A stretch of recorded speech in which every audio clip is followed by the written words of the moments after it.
Tonight in I-Team exclusive, WBZ has learned that Boston police officers are being taken off patrol in Dorchester to guard former Mayor Marty Walsh's home. Now, Walsh moved to Washington to serve as labor secretary more than 6 weeks ago. So why is Boston footing the bill for his home security here? Our chief investigator, Cheryl Fiandaca, went looking for answers. Police officers were changing shifts outside former Boston Mayor Marty Walsh's Dorchester home. Sources tell the I-Team the house is guarded 24 hours a day, 7 days a week.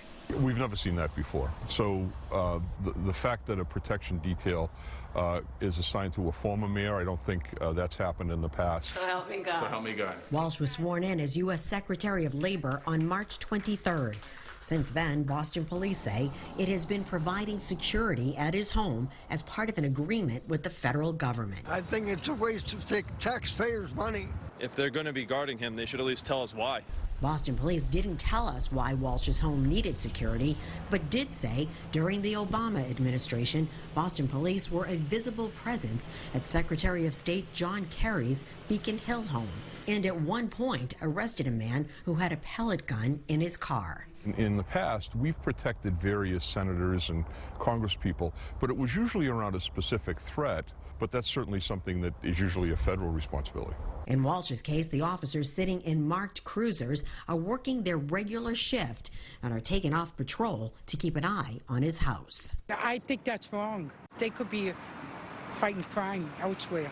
For every officer that's taken off patrol for a specific fixed assignment, you don't have that patrol function for the community. So it's certainly a concern, but again, it's up to the administration of the city to make a determination as to whether or not this is an appropriate use of police resources. Sources say overtime is routinely used to fill in for staff shortages, but Boston police say they are not using overtime to cover shifts at Walsh's house. Mayor Janey, who has her own security detail, wants to cut police overtime. Her spokesperson telling the I-Team, Secretary Walsh is a member of President Biden's cabinet and not simply the former mayor of Boston. Enhanced security for dignitaries is common practice. But it does not appear to be common practice elsewhere.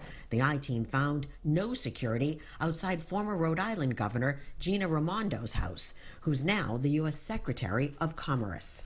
We reached out to the U.S. Department of Labor several times for comment. Each time they referred us back to the Boston police. Cheryl Fiandaca, WBZ News.